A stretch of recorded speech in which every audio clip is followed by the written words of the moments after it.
Olá, boa noite a todos. Sejam bem-vindos à nossa live de hoje. Eu sou Tatiana Mendes, para quem não conhece, sou gerente de suporte da AD Instruments. A AD Instruments tem o prazer de convidar vários professores, pesquisadores para uma sequência de lives que a gente vai fazer aqui no nosso canal. Para quem não conhece a AD Instruments é uma multinacional especialista em soluções e ferramentas para pesquisa científica na área da saúde e educação. Hoje, vamos falar de respostas cardiovasculares do exercício ao calor e à altitude. E o professor convidado é o professor Dr. Gabriel Dias Rodrigues. Eu gostaria de aproveitar e convidar e agradecer ao professor Gabriel pela oportunidade de falar com a gente e com todo o pessoal participando. Deixo aberto aqui o campo de chat para perguntas. Qualquer dúvida que vocês tiverem, a gente vai contestar, vai responder a cada bloco. Professor Gabriel, por favor. Muito obrigada mais uma vez pela sua participação. Obrigado, Tatiana. Consegue me escutar bem?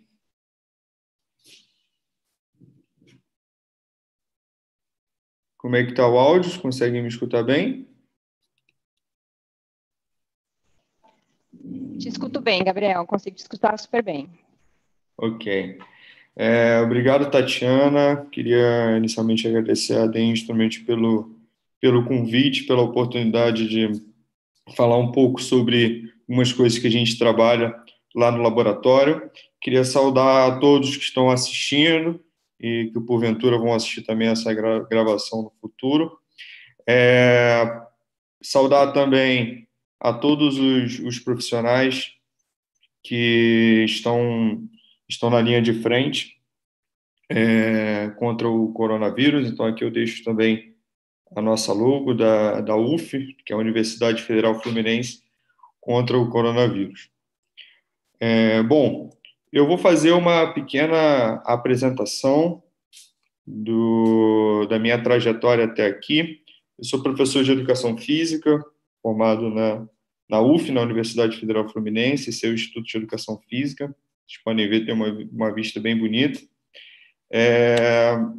Fiz iniciação científica no Instituto Biomédico, onde eu fiz também meu doutorado em Fisiologia. Realizei um doutorado de sanduíche na Universidade de Milão, na Itália, e atualmente retornei, estou na UF, mais especificamente no programa de pós-graduação em Ciências Cardiovasculares do Hospital Antônio Pedro. Bom, eu preparei um guia para essa apresentação, tá, que acontecerá a partir de 3 pontos. Tá? Primeiro, vou apresentar um pouco das respostas cardiovasculares ao exercício físico. Segundo ponto, tentar responder a pergunta de qual efeito o calor produz, principalmente em relação ao sistema cardiovascular, e qual efeito a altitude produz. A partir quando eu começar a falar sobre o calor e exercício físico, já podem pensar em algumas perguntas, curiosidades, enfim, e já colocar isso no chat, que as perguntas vão ser feitas em 2 blocos. Então, assim que eu terminar de falar sobre exercício físico no calor, vou responder as perguntas e, logo após, falar um pouco sobre exercício na altitude. Então, começando pelas respostas cardiovasculares, esse é um slide que eu gosto bastante, que fala um pouco sobre fisiologia integrativa, esse modelo que nos permite entender a fisiologia não olhando para um único sistema, mas sim pela integração dos mesmos, é um modelo de engrenagens. Então, é importante a gente entender que o oxigênio que chega lá na mitocôndria, né, que alimenta a musculatura periférica, a musculatura esquelética durante o exercício, ele vem aqui da atmosfera. Então, o oxigênio, assim como os outros gases da atmosfera, é inspirado. Esse oxigênio é transportado, ele passa pela circulação pulmonar e aí sim chega no coração. Né? O miocárdio ele necessita também de oxigênio para executar as suas funções. O coração, então, através da circulação, bombeia esse sangue através da circulação periférica, que esse sangue é consumido aqui na circulação. O sangue que é consumido, o oxigênio, desculpa, que é consumido pela musculatura esquelética ativa, esse sangue ele retorna, né, pelas veias para o coração e então o CO2 que é produzido aqui também pela mitocôndria, ele vai ser exalado na nossa respiração. E como muitos sabem, o consumo de oxigênio, né, ou seja, a capacidade do nosso músculo de consumir o oxigênio que está sendo ofertado, é um dos determinantes da capacidade física.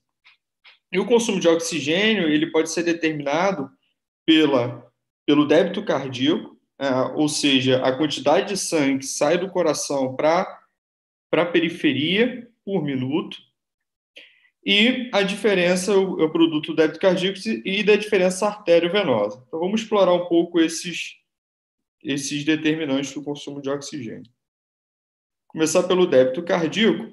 No repouso, né, aproximadamente o indivíduo tem aí 5 litros de débito cardíaco, que ele é distribuído em diversos territórios do corpo, tais como musculatura esquelética, coração, fígado, rim.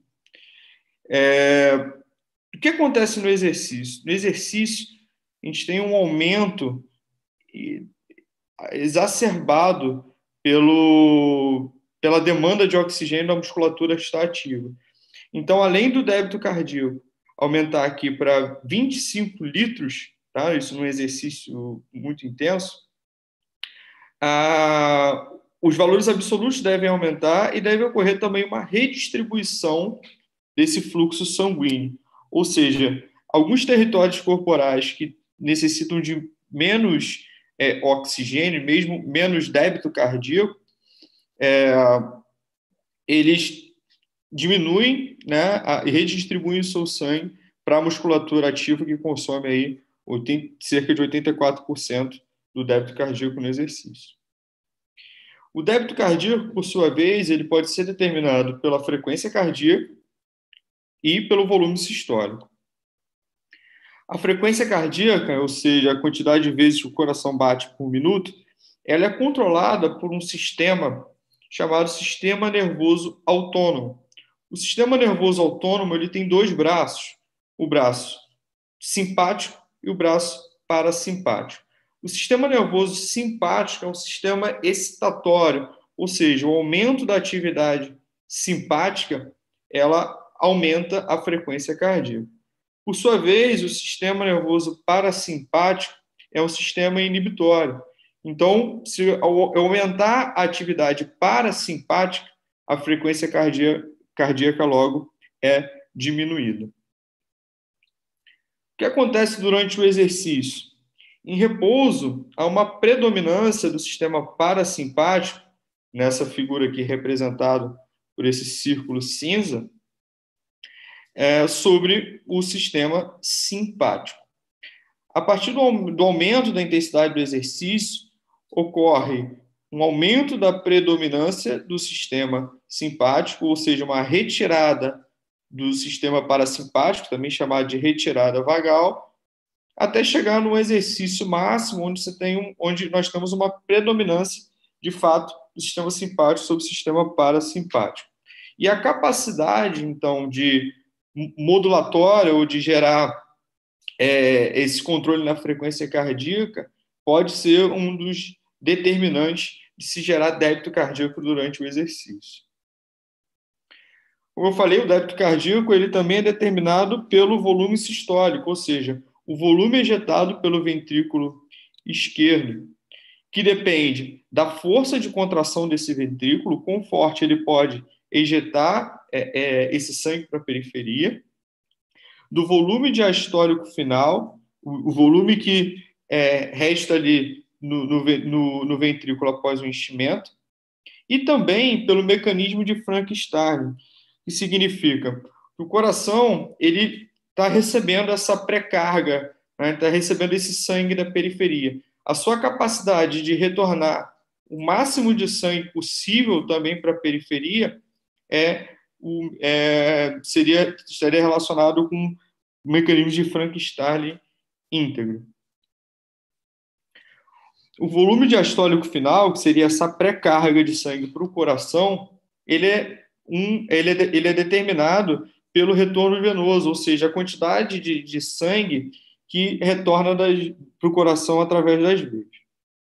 O retorno venoso, por sua vez, ele depende da venoconstrição simpática, né? Um dos maiores reservatórios de sangue do nosso corpo são as veias, e dependendo da demanda, essas veias fazem venoconstrição através da inervação simpática e o retorno venoso é aumentado. O retorno venoso também pode ser aumentado durante o exercício através da bomba muscular. Como vocês podem ver aqui na figura, com a musculatura em atividade durante o exercício, há uma compressão aqui dos músculos periféricos que auxiliam esse retorno de sangue para o coração. Uma outra bomba seria a bomba respiratória, uma vez que durante o exercício a ventilação aumenta, ou seja, a quantidade de ar que entra e sai dos pulmões por minuto, ela aumenta e com o aumento a diminuição do tempo inspiratório, ocorre uma diminuição também da pressão intratorácica, e essa diferença de gradiente de pressão dos membros inferiores para o tórax facilita também o retorno de sangue para o coração. Um outro determinante do consumo de oxigênio é, então, a diferença arteriovenosa. Mas o que seria isso? Vamos lembrar aqui da circulação. A circulação corpórea, a circulação hemodinâmica, ela é um circuito fechado. Uma vez que podemos, então, começar a falar por qualquer um desses aspectos. Mas vamos começar aqui falando do sangue que vem dos pulmões e entra para o lado esquerdo do coração. Então, esse sangue entra pelo átrio esquerdo, sai pelo ventrículo esquerdo e vai, então, para a circulação. Esse sangue está muito oxigenado e ele vai, então, nutrir a periferia. Após essa nutrição, esse sangue ele vai perdendo um pouco do seu oxigênio e retorna, então, para o lado direito do coração, uma baixa quantidade de oxigênio com uma alta quantidade de CO2. Esse sangue volta para os pulmões, ele, então, é oxigenado e retorna novamente para o coração. A diferença de oxigênio, né, a quantidade de oxigênio captada de 100 ml de sangue pelos tecidos durante essa viagem pelo circuito sistêmico, ela é então chamada de diferença arteriovenosa de oxigênio. Ou seja, a capacidade do sistema extrair o oxigênio que está circulando. No exercício, há um aumento da diferença arteriovenosa, já que a quantidade de oxigênio captada é utilizada para a produção oxidativa de ATP pelo músculo esquelético. Bom, agora que eu dei uma breve introdução sobre as respostas cardiovasculares ao exercício, o que será que acontece no calor? A fisiologia humana ela vem sendo estudada em diversas condições ambientais.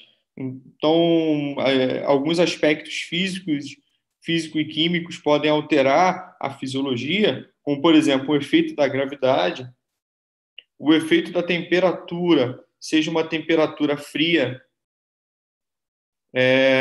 o efeito da temperatura associado também à altitude e o efeito da temperatura, uma temperatura mais alta, o calor, que pode também estar associado na altitude.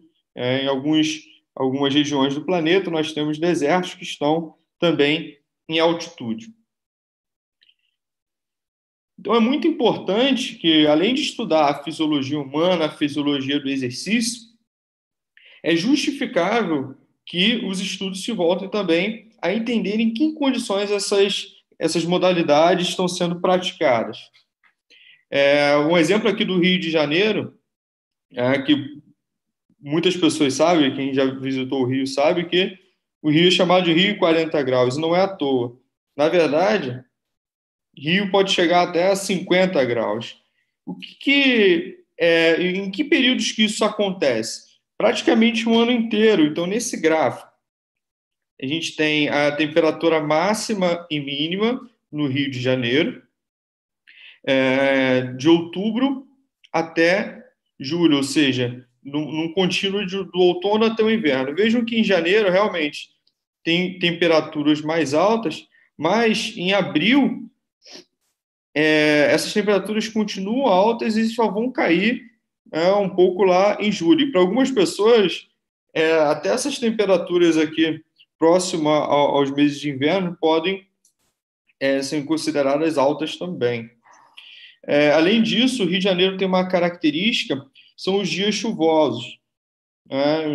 Na maioria dos meses do ano, chove muito. Então, a umidade relativa do ar também é bem aumentada, o que aumenta a sensação térmica. Um outro exemplo aqui, no mês de novembro, observem também como ocorre uma variação de temperatura muito grande dentro de um próprio mês. Um mês que não necessariamente é muito quente assim. Então, a temperatura pode chegar até próximo dos 40 graus e retornar a valores mais baixos. E o que esse estresse induzido pelo calor, ele pode gerar em relação às respostas cardiovasculares?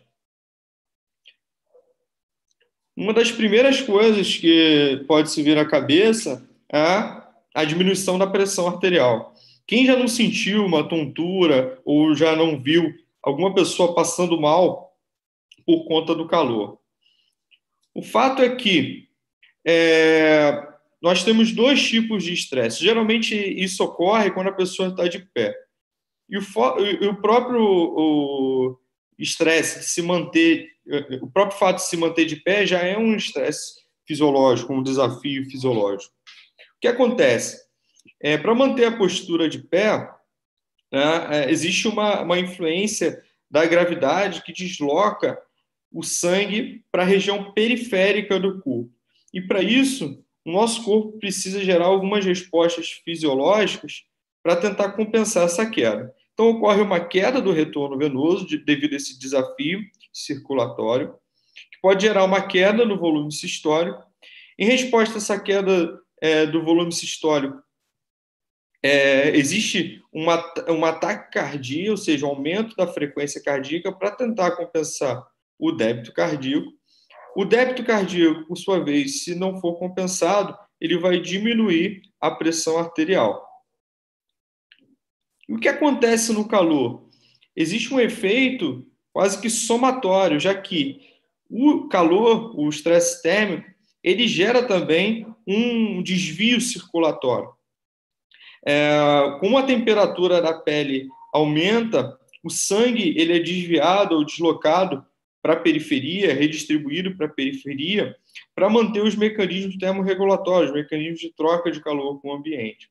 E com isso, o retorno venoso ele pode diminuir ainda mais, o volume sistólico também. Existe uma taquicardia acentuada no calor que pode ou não compensar o débito cardíaco. Se o débito cardíaco não for compensado, aí sim a gente tem uma queda na pressão arterial. Lembrando que a pressão arterial ela é determinada pelo débito cardíaco e também pela resistência vascular periférica. A resistência vascular periférica também é diminuída pelo calor. Alguns estudos mostram que o calor ele causa vasodilatação periférica, então diminui a resistência ao fluxo sanguíneo.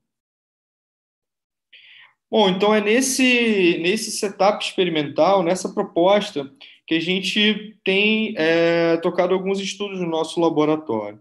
Então, essa é uma das nossas linhas de pesquisa, intitulada O Impacto do Estresse Térmico, as respostas hemodinâmicas e cerebrovasculares, onde nessa linha de pesquisa atualmente estão o Felipe, que é meu aluno de mestrado, e a Michele, minha aluna de mestrado também, do programa de pós-graduação em ciências cardiovasculares.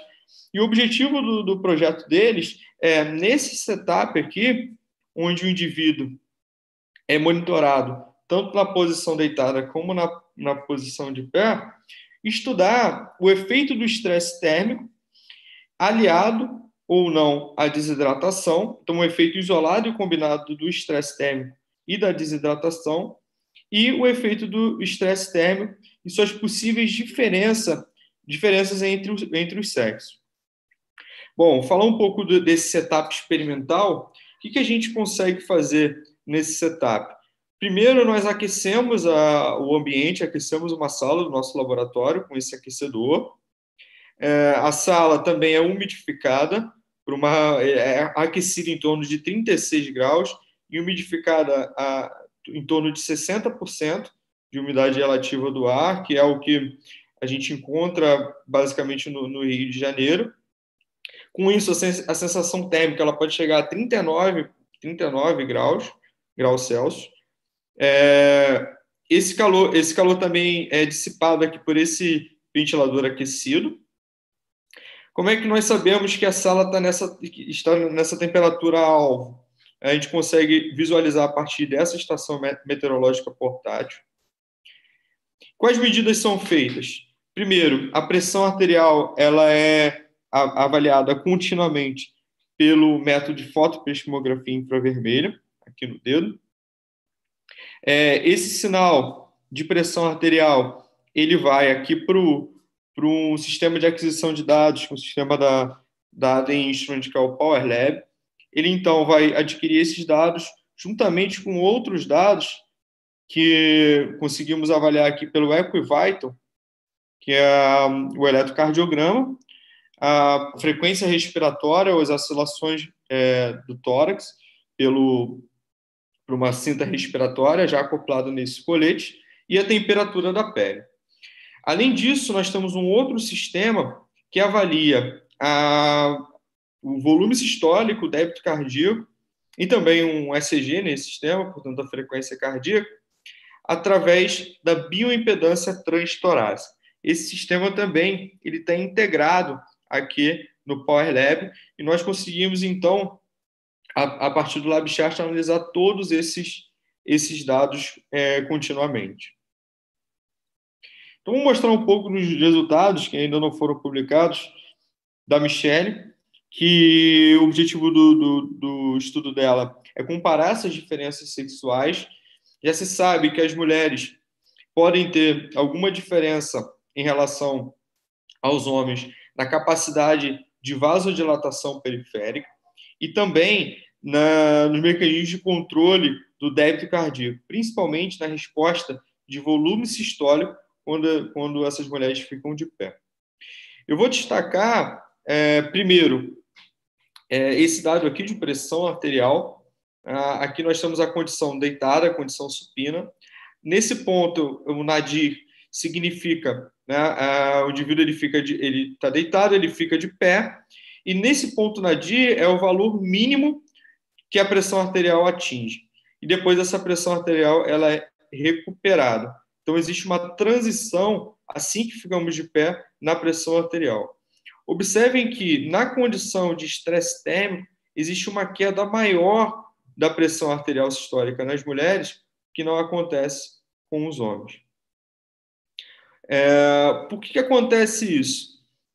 A gente tem uma queda também bem acentuada do volume sistólico no calor nas mulheres, esse grupo, em comparação aos homens. E o débito cardíaco também é diminuído. Então, as mulheres elas têm uma regulação da pressão arterial prejudicada, pelo menos é o que indicam esses nossos dados iniciais, durante o estresse ortostático em comparação aos homens. Já no estudo do Felipe, ele avaliou essa influência do estresse térmico associado ou não à desidratação. Vou destacar esse resultado aqui da frequência cardíaca, onde a associação do estresse térmico da desidratação, essa desidratação ela foi realizada a partir de uma restrição hídrica num dia anterior ao dia de coleta desses dados. Observe que a frequência cardíaca, quando o calor é associado à desidratação, existe uma maior taquicardia quando o indivíduo está na posição ortostática. Um outro projeto do nosso laboratório, esse projeto já foi encerrado, é um projeto sobre os critérios de desempenho e treinamento nas condições ambientais do Rio de Janeiro. Esse projeto foi executado próximo à Olimpíada, que teve aqui no Rio, em 2016, financiado pela FAPERJ. Nesse projeto, nós avaliamos algumas modalidades olímpicas, dentre elas o remo, e o quanto que o calor e a desidratação poderiam atrapalhar o desempenho desses atletas. Então, o remo é uma modalidade onde é demandado muito da capacidade física do atleta.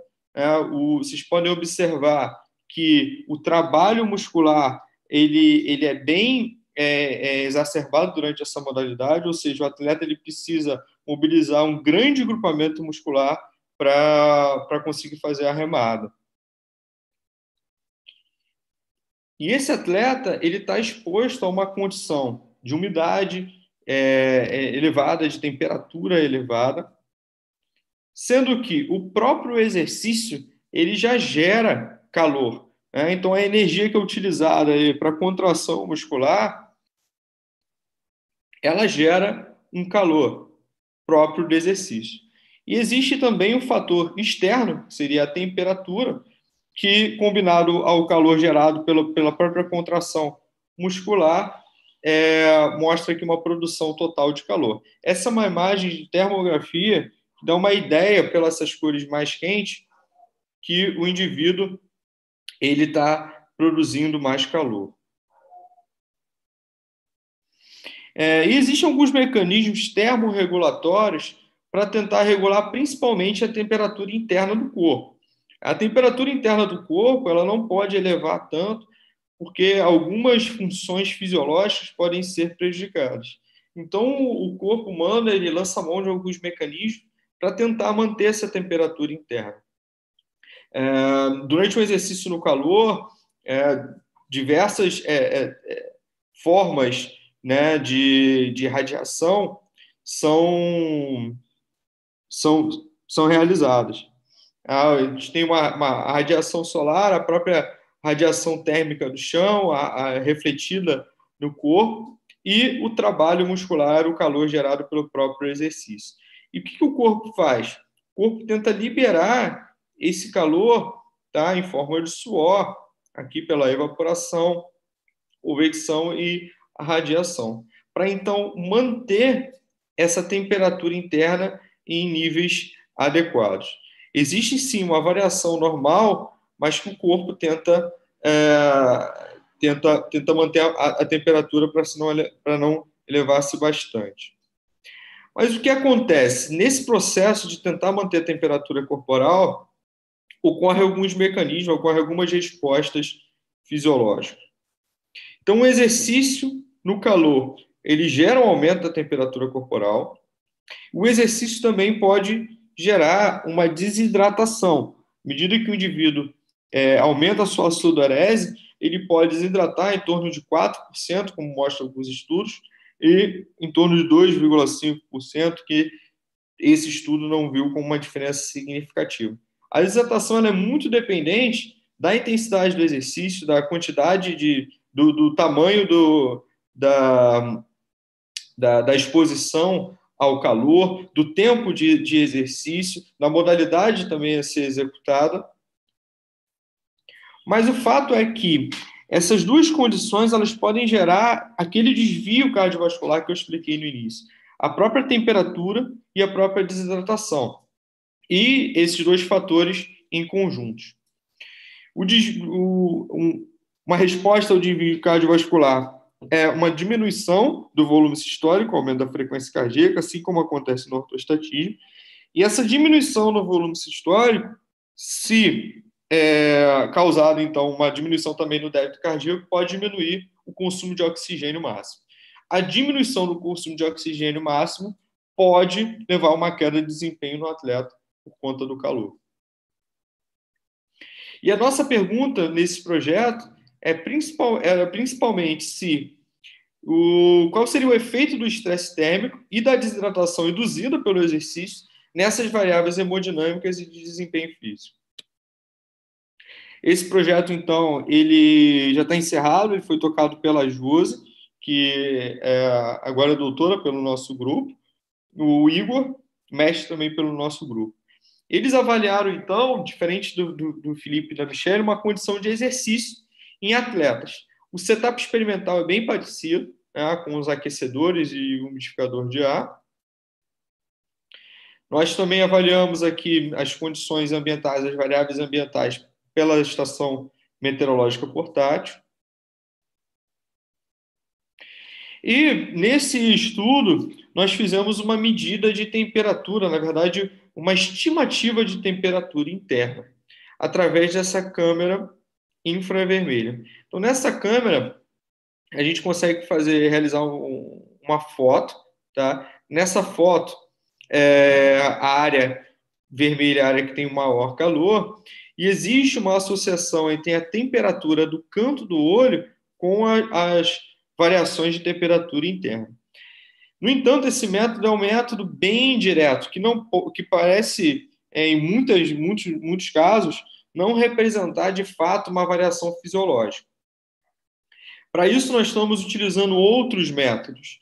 Um deles é o termômetro sublingual, que guarda uma boa relação com a medida de temperatura interna de forma mais invasiva. Lembrando que a temperatura interna de forma invasiva ela pode ser medida pela temperatura retal e também pela temperatura esofágica.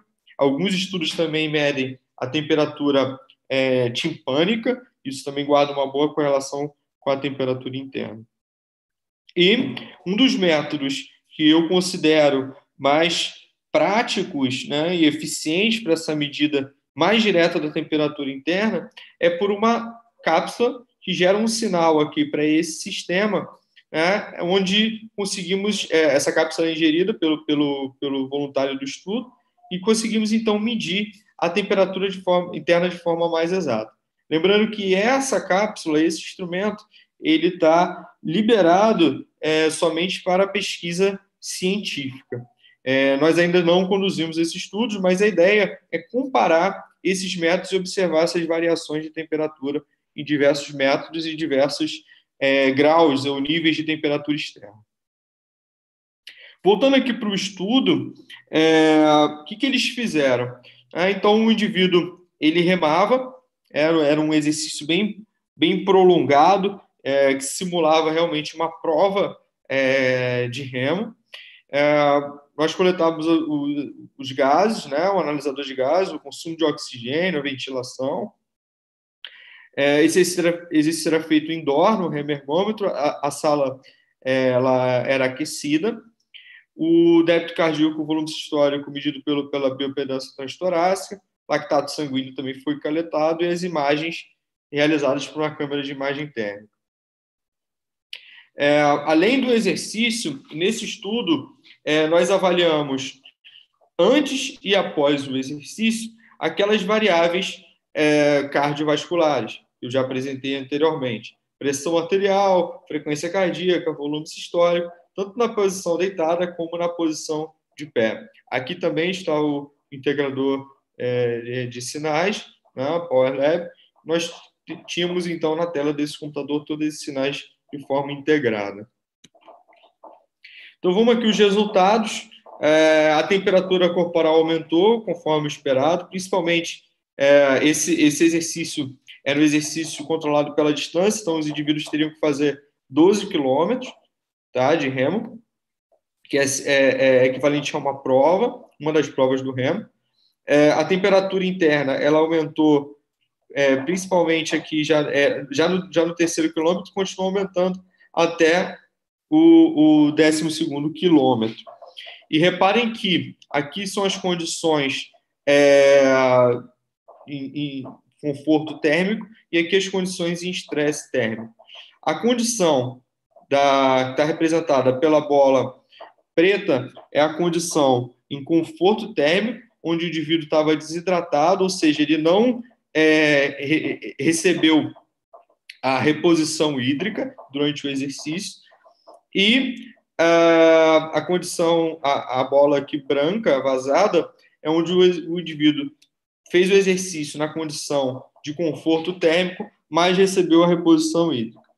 Essas duas outras condições significam que o indivíduo no triângulo vazado recebeu a reposição hídrica e fez o exercício no estresse térmico, e a última condição é que o indivíduo fez o exercício no estresse térmico, mas não recebeu a reposição hídrica. Observem que a temperatura corporal ela aumentou independentemente da desidratação. E o que isso gerou em relação às variáveis cardiovasculares e de desempenho físico? Primeiro, como esperado, a potência em watts ela caiu, principalmente nas fases finais do exercício. Também nas duas condições de estresse térmico, independentemente da desidratação.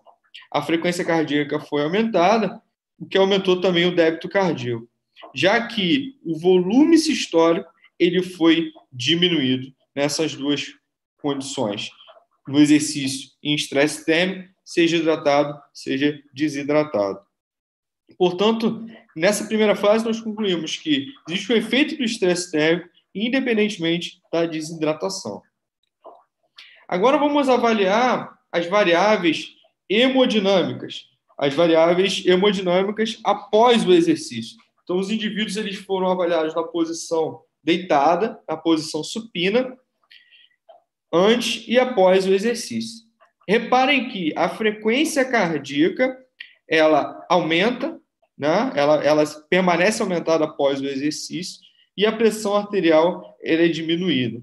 Tá? Em ambas as condições, seja quando o indivíduo fez o exercício em estresse térmico ou conforto térmico. Aqui a gente tem uma diferença entre a condição de conforto térmico hidratado e a condição de estresse térmico desidratado, ou seja, os dois extremos. Já na resistência vascular periférica total, no volume sistólico e no débito cardíaco, o único efeito causado é na diminuição do volume sistólico, que ocorre nas condições normotérmica comparado ao estresse térmico desidratado, normotérmico hidratado comparado ao estresse térmico desidratado, e no estresse térmico hidratado comparado ao estresse térmico desidratado. Isso significa que a desidratação, nesse ponto, né, quando avaliamos só o volume sistólico pós-exercício, ela tem um efeito adicional em relação ao estresse térmico. Então, existe um efeito isolado do estresse térmico, né, na frequência cardíaca, e um efeito combinado, estresse térmico e desidratação no volume sistólico. Pessoal, então nós fechamos o primeiro bloco. Queria saber se alguém tem alguma pergunta, algo que eu possa esclarecer desses estudos relacionados com o estresse térmico induzido pelo calor e exercício físico. Ok, Gabriel.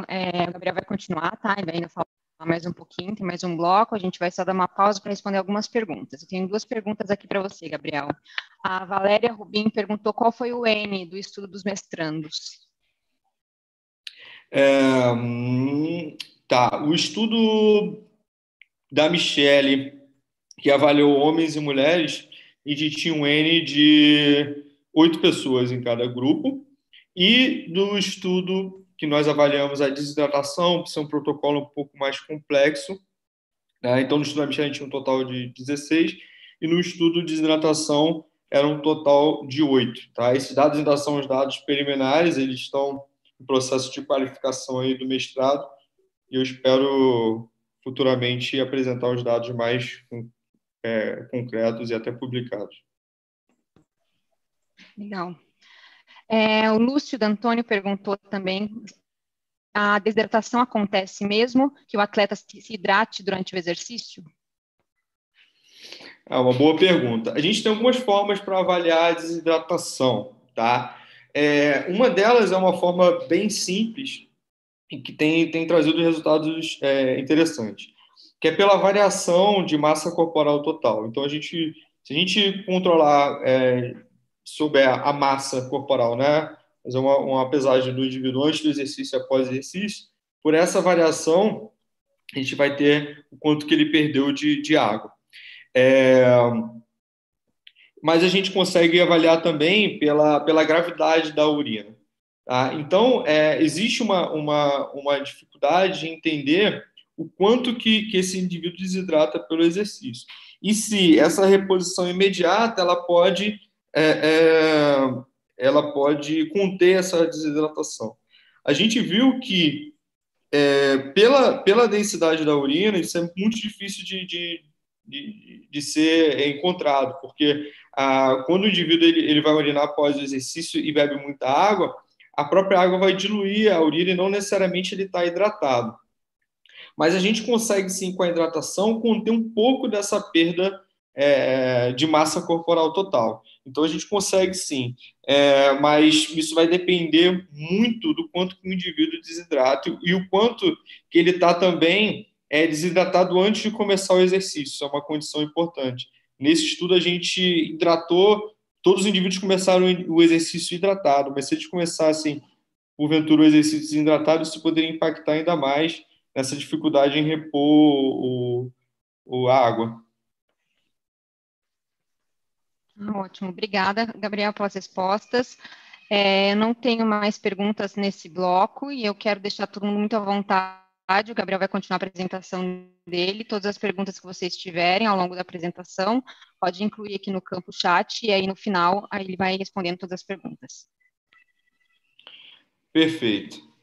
Bom, então agora, partindo para a segunda parte dessa apresentação, seria uma outra condição ambiental que nós estamos estudando no laboratório, que é o efeito da altitude. Bom, então na altitude, né, no ambiente de altitude, a gente pode encontrar alguns desafios, tá? No ambiente real, a gente tem, além da diminuição, né, da pressão de oxigênio, que é um dos efeitos principais da altitude, a gente também tem uma diminuição da umidade do ar, uma diminuição da temperatura, aumento da radiação solar. E que efeito é esse da altitude, né? Porque temos diversos relatos, né? Acho que muita gente que viajou aí para locais de altitude elevada pode se sentir um certo desconforto, se sentir um pouco ofegante. O que ocorre? Quais são esses mecanismos fisiológicos? O que acontece é que quando aumenta a altitude, a gente tem uma diminuição da pressão barométrica, ou seja, da pressão dos gases de uma maneira geral. Observem aqui nesse gráfico que, em nível do mar, nós temos uma pressão maior aqui das moléculas de nitrogênio e das moléculas de oxigênio. Quando a altitude ela vai se elevando até chegar a uma altitude bem elevada, essa concentração, né, na verdade, essa pressão de oxigênio e também de nitrogênio, ela vai diminuindo. Os valores relativos de oxigênio e de nitrogênio continuam os mesmos. No entanto, esse conteúdo de valores absolutos de oxigênio e nitrogênio diminui. Ao passo que, no pico do Everest, por exemplo, há 30% do oxigênio disponível em relação ao nível do mar, ou seja, uma queda de 70% dessa disponibilidade de oxigênio. E isso gera alguns efeitos, alguns efeitos fisiológicos, né? O principal deles, como eu falei, é a hipóxia, que significa a baixa quantidade de oxigênio.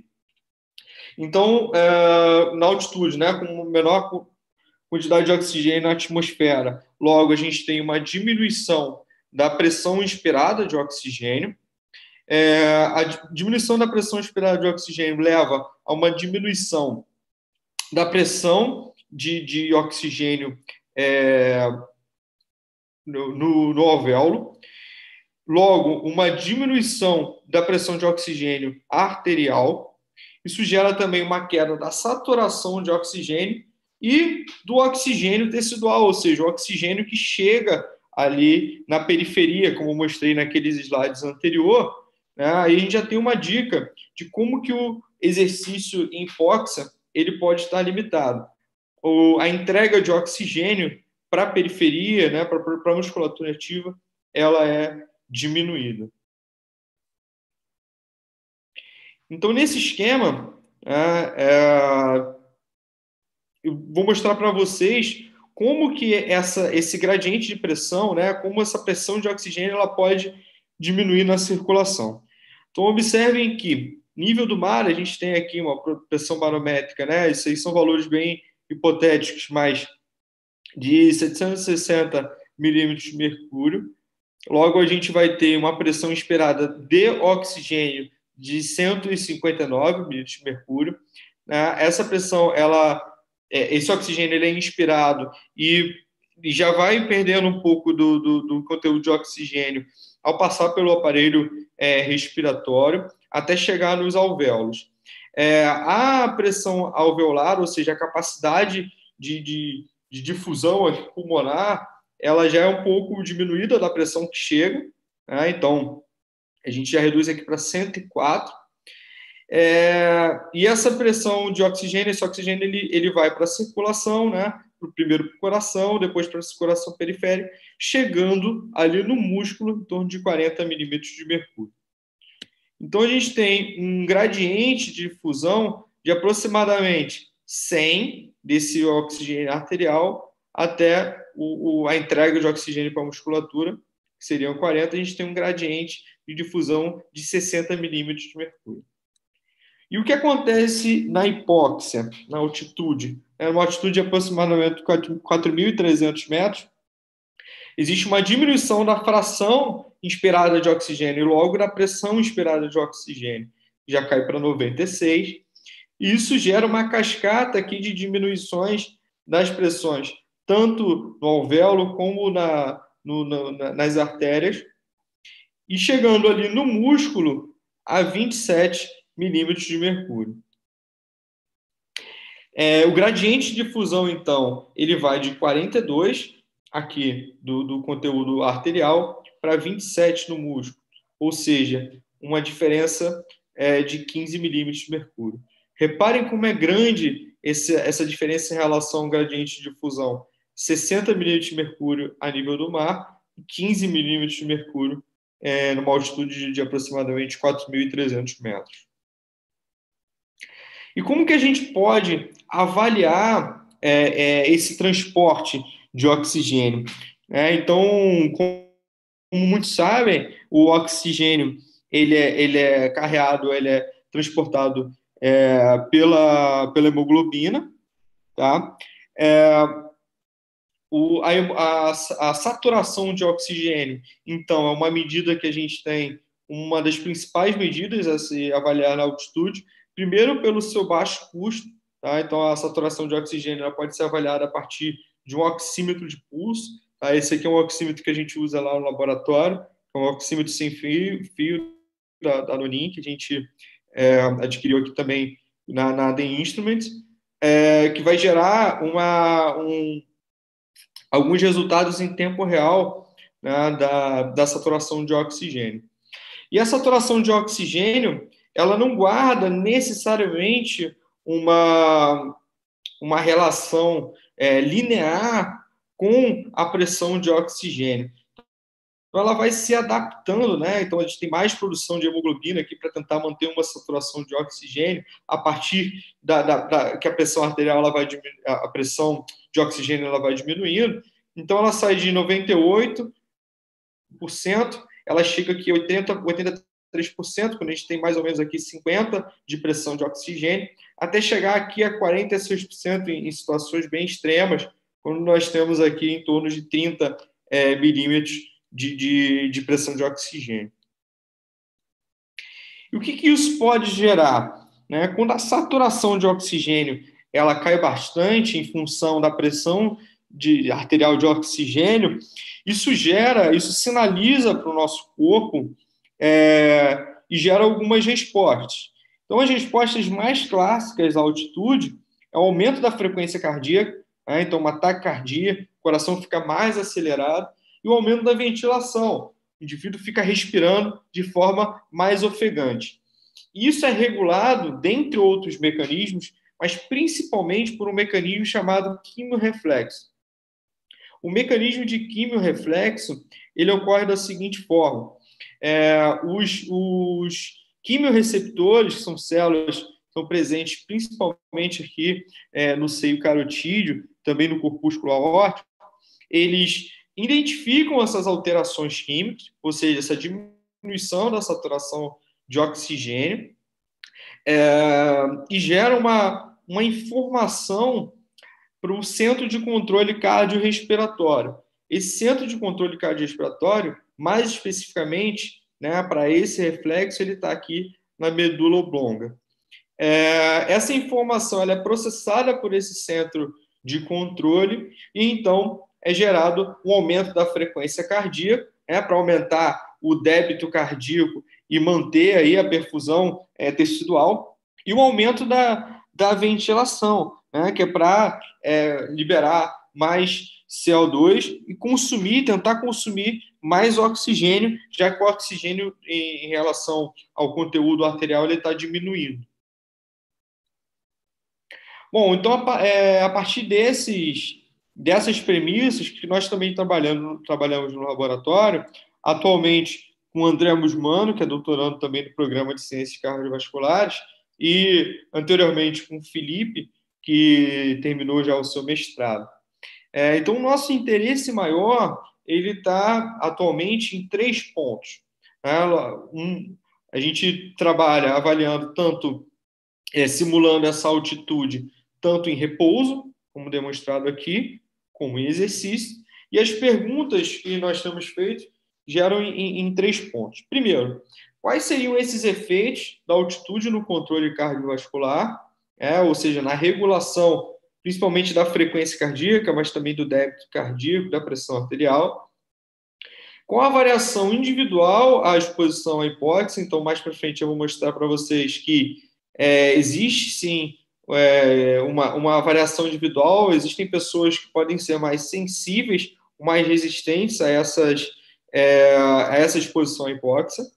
E a terceira, uma combinação de um exercício submáximo e a hipóxia, o que isso pode gerar em relação ao débito cardíaco. Bom, então, primeiro eu vou falar um pouco de quais sistemas que nós podemos utilizar para gerar hipóxia ou para simular altitude. Um primeiro não é necessariamente um sistema ou uma altitude simulada, mas é a avaliação em loco.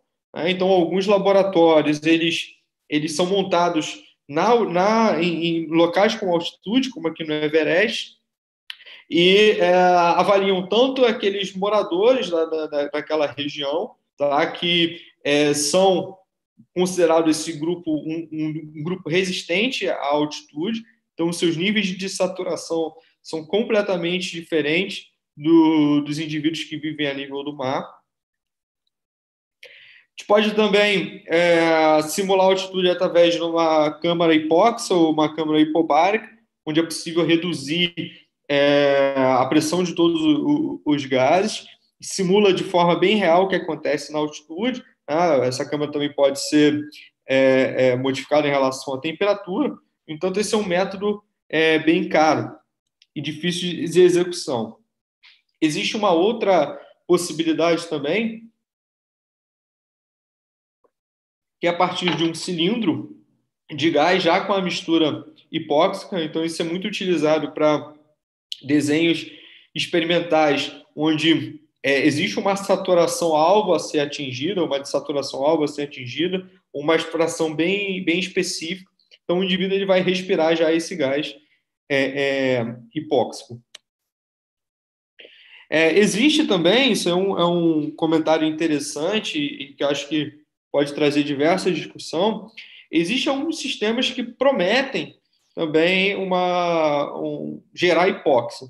Na verdade, são essas máscaras, tá? Que são chamadas até de máscara de treinamento à altitude ou máscaras que podem gerar hipóxia.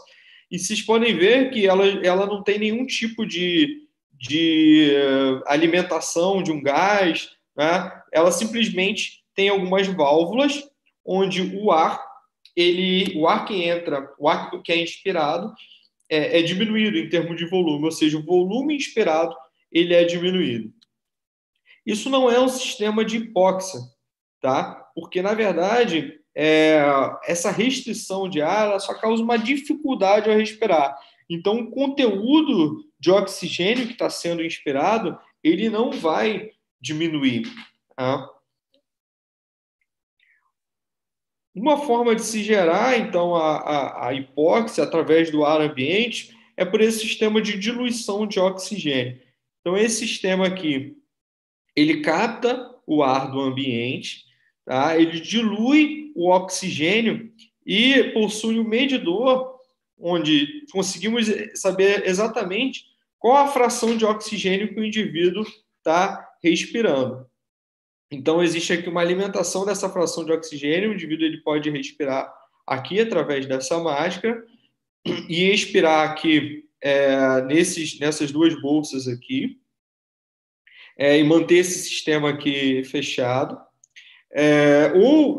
Esse gerador de hipóxia, ou sistema de diluição de oxigênio, ele pode alimentar uma câmara aqui também. Isso é muito utilizado em estudos que fazem aclimatação à altitude. O indivíduo dorme no ambiente como se fosse um ambiente realmente de altitude simulado. Bom, esse é o sistema que nós usamos atualmente. Tá? A gente criou aqui uma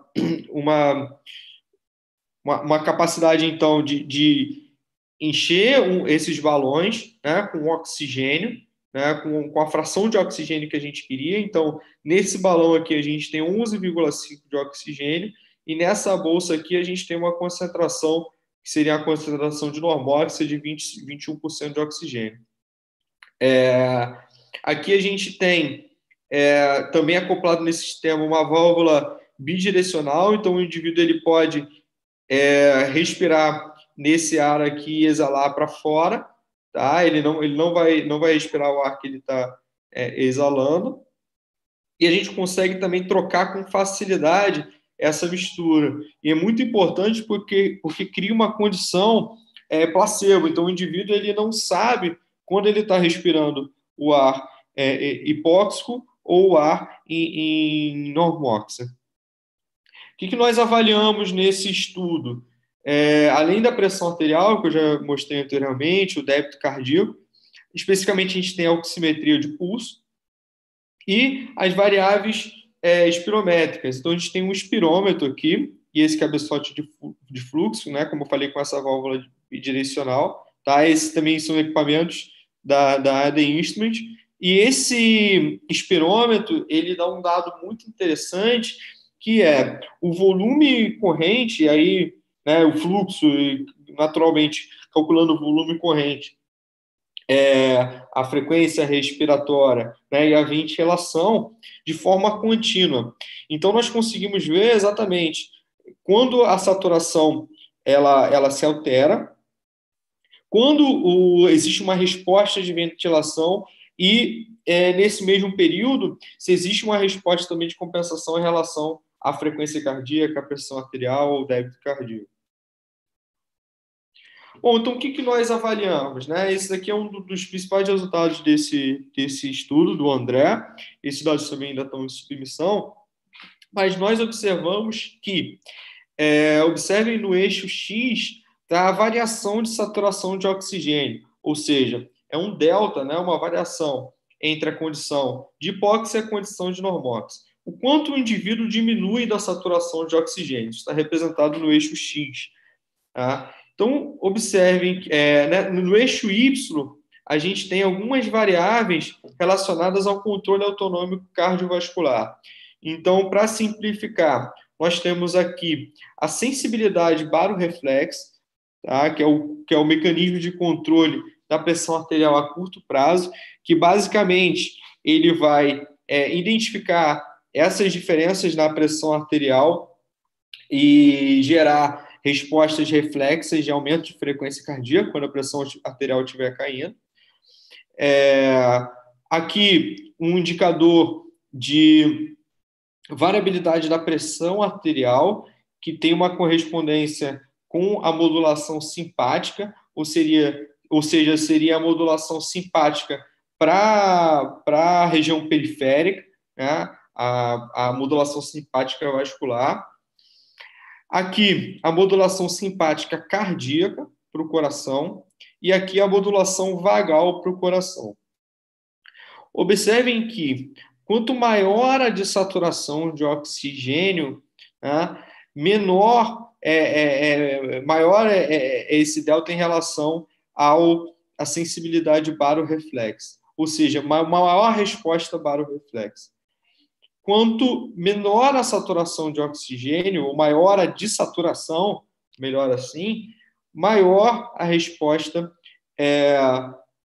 de modulação simpática periférica. Isso acontece também para a modulação simpática cardíaca. E, por sua vez, a modulação vagal cardíaca é diminuída. Então, o que isso quer dizer? Que existem indivíduos que são mais sensíveis a essa dessaturação e, por eles serem mais sensíveis à dessaturação, ocorre também uma resposta mais exacerbada em relação aos reflexos cardiovasculares. É importante falar que todos os indivíduos eles estavam na mesma fração esperada de oxigênio, 11,5, que é aproximadamente 4.800 metros, e em repouso. Esse alguns resultados preliminares que podem nos ajudar a entender, né, como que algumas pessoas podem passar muito mal durante uma viagem ao ambiente com altitude ou até durante o exercício em altitude.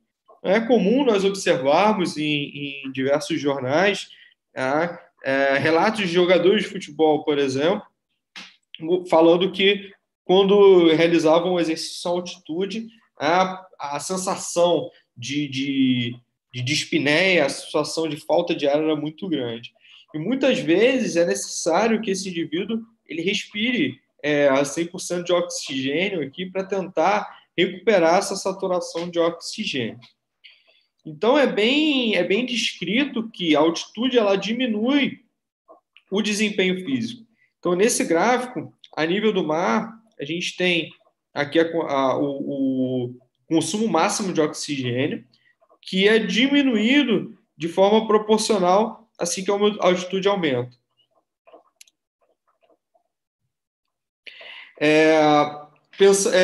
Extraindo um pouco mais, né, dos determinantes do consumo de oxigênio, como eu falei nos primeiros slides, o consumo de oxigênio ele é determinado pelo débito cardíaco e pela diferença arteriovenosa. E o consumo de oxigênio máximo, logo, é determinado pelo débito cardíaco máximo e pela diferença arteriovenosa máxima. Mas quais são os determinantes da diferença arteriovenosa, né, que é aquela extração de oxigênio durante uma viagem do sangue no sistema circulatório? Quais são os determinantes da diferença arteriovenosa máxima durante o exercício em altitude? Bom, primeiro a própria ventilação pulmonar. Então, se o indivíduo ele consegue ventilar mais, né, se ele consegue respirar de uma frequência maior, no volume maior, durante a altitude, ele consegue garantir um maior... isso pode influenciar, né, nesse maior conteúdo de oxigênio arterial. A capacidade também de difusão pulmonar, né, que seria essa transferência dos gases do pulmão, né, da pressão ali de oxigênio nos alvéolos, para o sangue, né, para os glóbulos vermelhos. Então, a capacidade de difusão pulmonar também vai determinar um aumento da diferença arteriovenosa. O próprio débito cardíaco, né, ou o fluxo sanguíneo na musculatura periférica, ele pode determinar a diferença arteriovenosa, uma vez que se o sangue ele passa mais rápido nesse circuito fechado, que é a circulação, a diferença arteriovenosa pode ser modificada. A concentração de hemoglobina, então, a maior disponibilidade aí de carreadores de oxigênio, logicamente, vai aumentar a diferença arteriovenosa, e a condutância no transporte de oxigênio muscular. Então, a condutância é o contrário da resistência a esse transporte. Então, se a gente tem uma menor resistência ao transporte de oxigênio, né, a quantidade de oxigênio que chega ali no músculo, a diferença arteriovenosa também vai ser mantida e, portanto, isso pode influenciar o consumo de oxigênio máximo. Agora, falando do débito cardíaco, né, como eu bem apresentei para vocês, o débito cardíaco ele é um dos principais limitadores para o consumo de oxigênio máximo. Então, se você não consegue gerar tanto débito cardíaco, provavelmente você também não vai conseguir consumir tanto oxigênio. No entanto, alguns pesquisadores sugerem a hipótese de que essa determinação clássica de que o débito cardíaco ele determina o consumo de oxigênio, ela pode estar invertida nas condições de altitude, né? Já que a quantidade de oxigênio, a oferta de oxigênio do ambiente, ela já é diminuída. Então, o próprio consumo de oxigênio ele já pode cair em função da altitude e isso influenciar o débito cardíaco. Vamos ver como. Primeiro, pelo aumento da viscosidade do sangue, então a altitude ela gera um aumento dos hematócritos, né? E com isso, a gente tem uma diminuição do volume plasmático, um sangue mais viscoso, isso pode diminuir o débito cardíaco. As menores pressões de enchimento cardíaco, né? Já que esse volume plasmático também está reduzido, isso pode diminuir o débito cardíaco. Alterações autonômicas, então, em altitudes bem elevadas, né? Em exercício em condições máximas, pode ter um aumento da descarga parasimpática, ao invés de uma descarga simpática, como mostrei anteriormente, e o simpático também pode estar reduzido. Isso gera algumas alterações autonômicas e uma possível influência no débito cardíaco. O quarto ponto, uma disfunção miocárdica hipóxica, que seria uma diminuição da oferta de oxigênio para o miocárdio. E o quinto ponto, que na verdade é um modelo até hipotético, de que como a oxigenação muscular ela é diminuída na hipóxia, né? Então, ou seja, se chega menos oxigênio para o músculo, a intensidade em que o exercício ele é executado também na altitude, ela é diminuída. E por isso, o débito cardíaco ele vai acompanhar essa menor intensidade, até com um mecanismo protetor, né? O corpo ele provavelmente acha algumas formas de poupar esse aumento de débito cardíaco, logo ele pode estar reduzido no exercício máximo em altitude.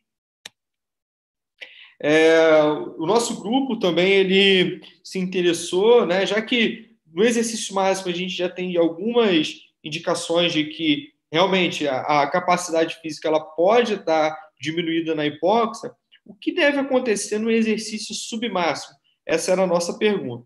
Então, nesse desenho experimental, nós utilizamos todos aqueles aparatos que eu já apresentei, mas além da condição de repouso, que foi feita aqui em normox e em pox, nós realizamos também um exercício considerado até leve, 40% da potência máxima, né, em ciclo ergômetro, indivíduos saudáveis, que não eram atletas, apenas 5 minutos de exercício em pox e depois 5 minutos de exercício em normox.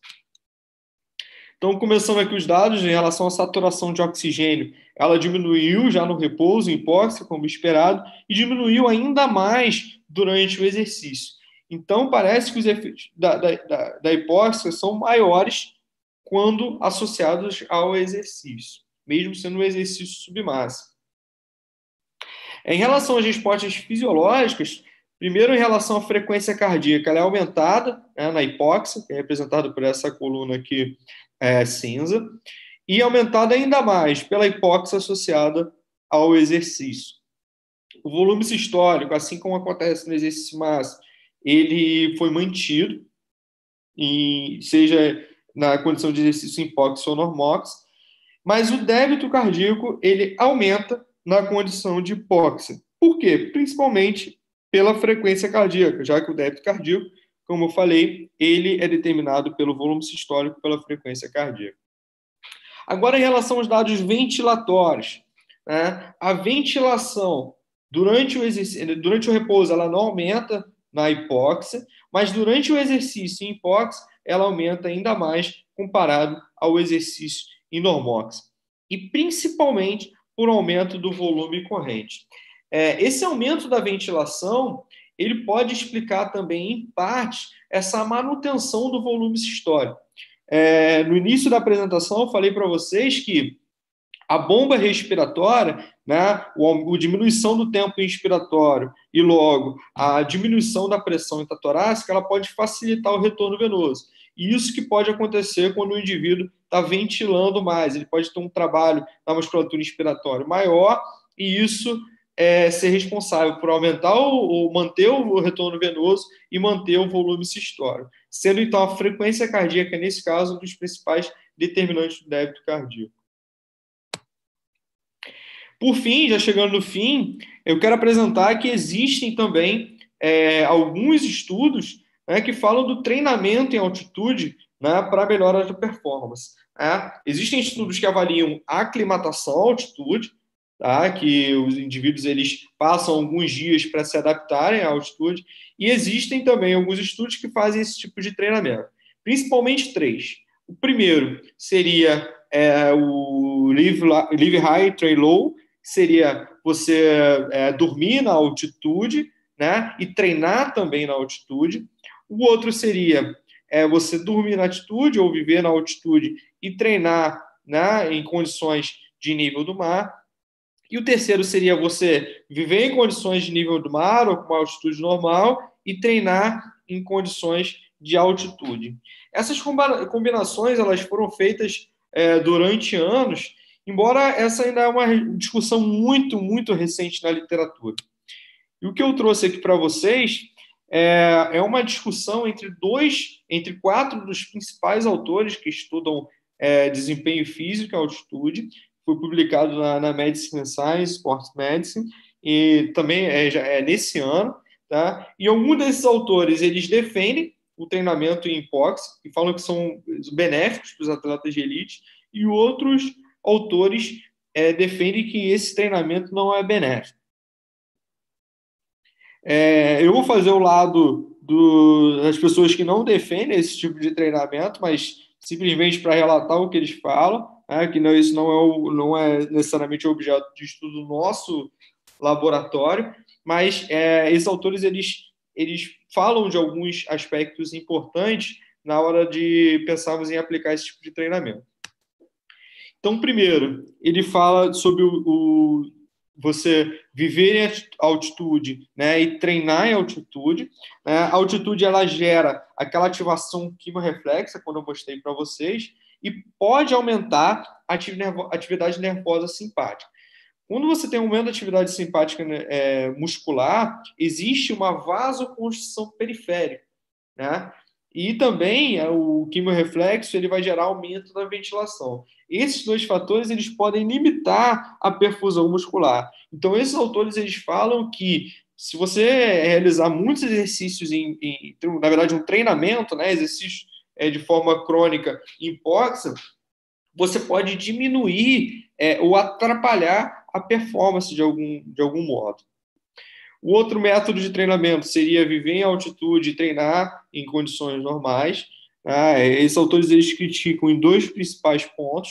O primeiro é que alguns estudos eles não controlam esse esforço do treinamento comparado ao grupo controle. Então, parece que o esforço do treinamento, por ser um treinamento na altitude mais baixa, ele pode ser maior, né, a intensidade, o volume, ou a combinação dos 2.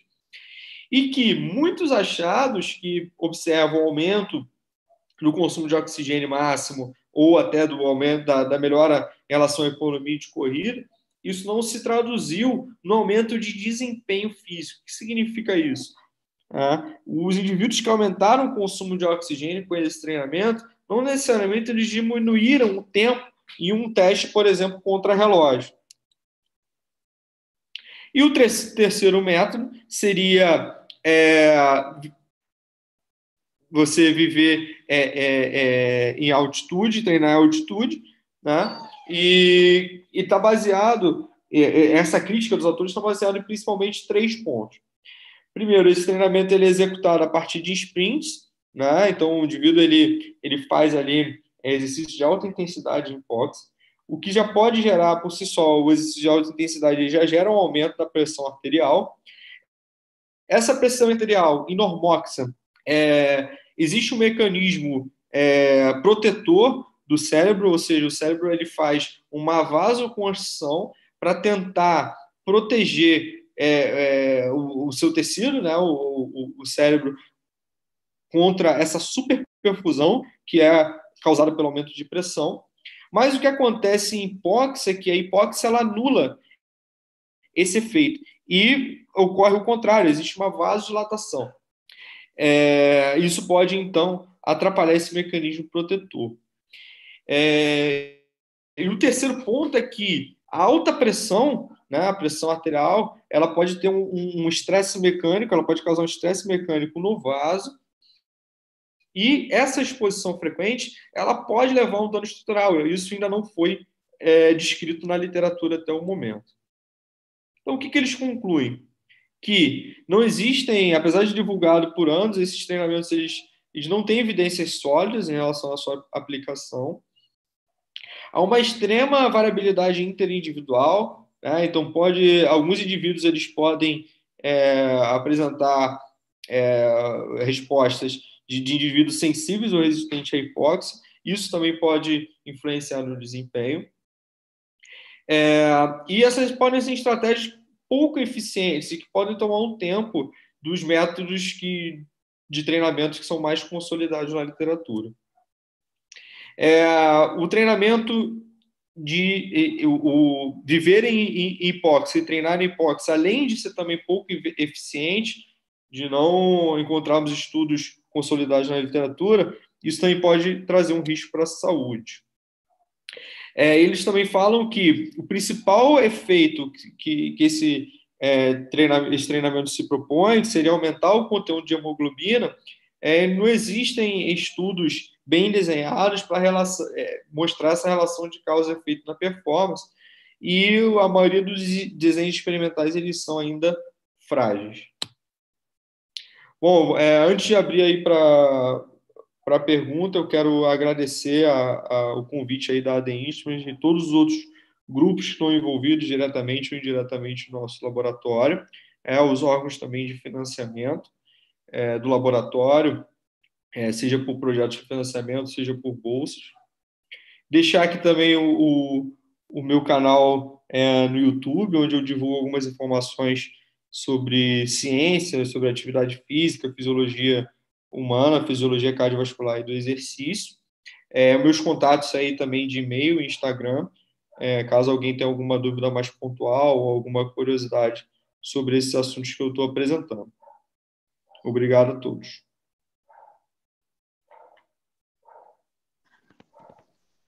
Obrigada, professor Gabriel. Antes de abrir também para perguntas, eu passar as perguntas, eu queria agradecer mais uma vez a sua disponibilidade em compartilhar aqui seus resultados, seu conhecimento com a gente. Agradecer a todo mundo que está participando também da nossa live e convidar vocês a se inscreverem também no nosso canal aqui do YouTube, AD Instruments Latam, a participar das nossas redes sociais, Facebook, LinkedIn, estamos como AD Instruments Latam, e no Instagram, AD Instruments LA, que é onde a gente divulga todas as novidades e eventos da AD Instruments Brasil e América Latina.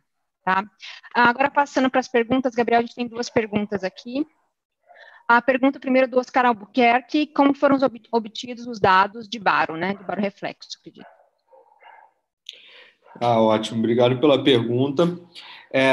Bom, esses dados do baroreflexo a gente avaliou de forma espontânea, tá? Então, como eu mostrei na metodologia, a gente tem um equipamento que mede a pressão arterial batimento a batimento, né, de forma contínua, e também o eletrocardiograma. Com isso, nós temos o intervalo RR. Por ter esses métodos de forma contínua, a gente consegue avaliar suas respostas das séries temporais, ou seja, a série de pressão arterial, a série de RR ao longo do tempo, e aplicarmos diversos métodos estatísticos, né? Desde os métodos mais simples, né, que seriam as sequências que chamamos de sequências baroreflexas, ou seja, a cada 3 variações de pressão, como são as variações em relação ao intervalo RR, e métodos um pouco mais robustos, que foi o caso desse dado que eu apresentei, onde a sensibilidade baroreflexa ela é avaliada pelo alfa, pelo índice alfa, né? Esse índice alfa ele é adquirido por uma análise que a gente chama de análise espectral, onde nós conseguimos decompor esse sinal de RR e de pressão arterial e identificar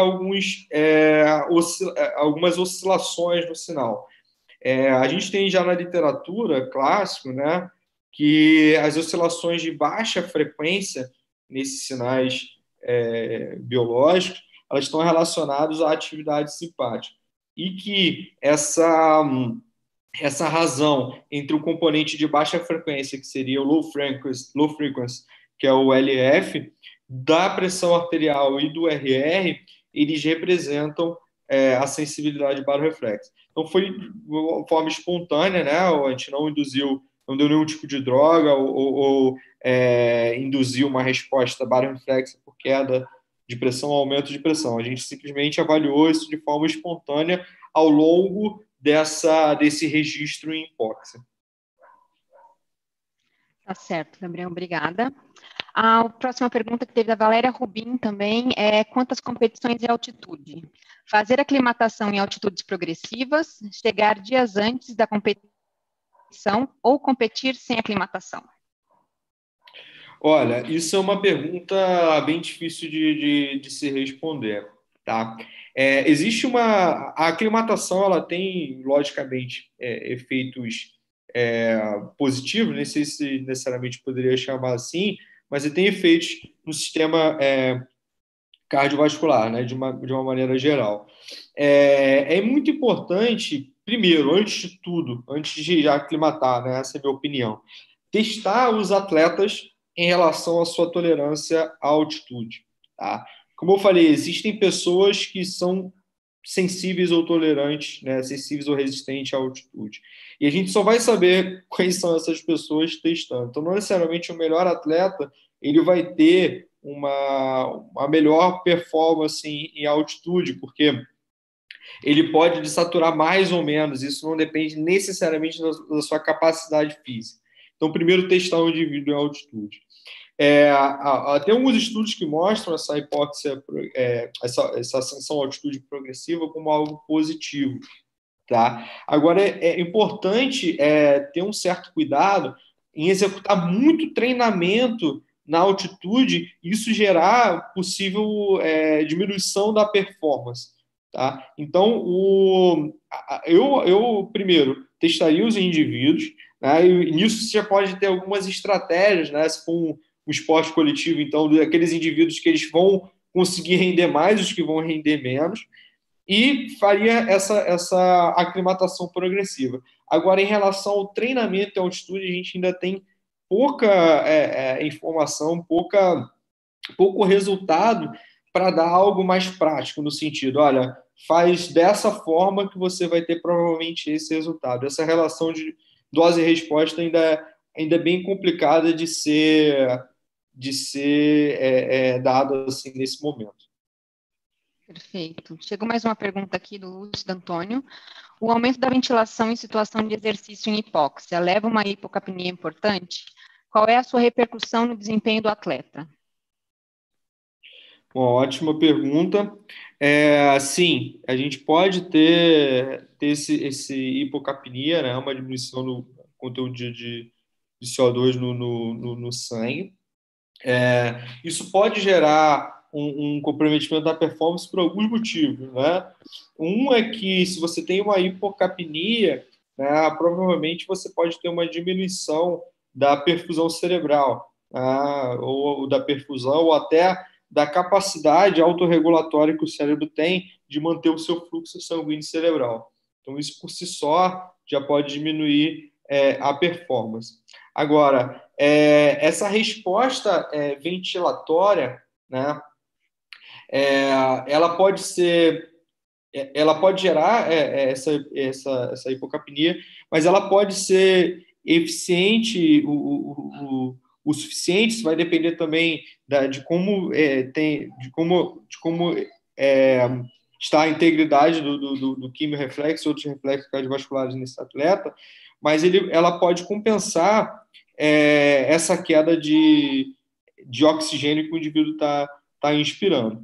Então, isso vai depender muito do tipo de altitude que o indivíduo está sendo submetido, e do nível também de saturação, né, e do nível de resposta ventilatória que o indivíduo está gerando. Mas pode sim, principalmente por esse mecanismo que eu falei, diminuição da queda da perfusão cerebral. Perfeito, Gabriel. A gente não tem mais perguntas. Eu queria mais uma vez agradecer a participação de todos, poder contar com todos vocês nas nossas próximas lives, nos nossos próximos eventos. E mais uma vez, Gabriel, muito obrigada, viu? Obrigado, Tatiana. Obrigado a toda a equipe aí também da The Instrument. É sempre um prazer estar em contato com vocês, né? Vocês são sempre muito receptíveis e resolutíveis também em todos os problemas que a gente tem no dia a dia aí da pesquisa. Fazer pesquisa hoje em dia não é fácil, principalmente no Brasil, mas a gente segue aí nessa missão aí de divulgar ciência, divulgar todos esses resultados e compartilhar aí com a população. Obrigado. Sim, é isso. Obrigada, gente. Até a próxima. Até a próxima. Tchau, tchau.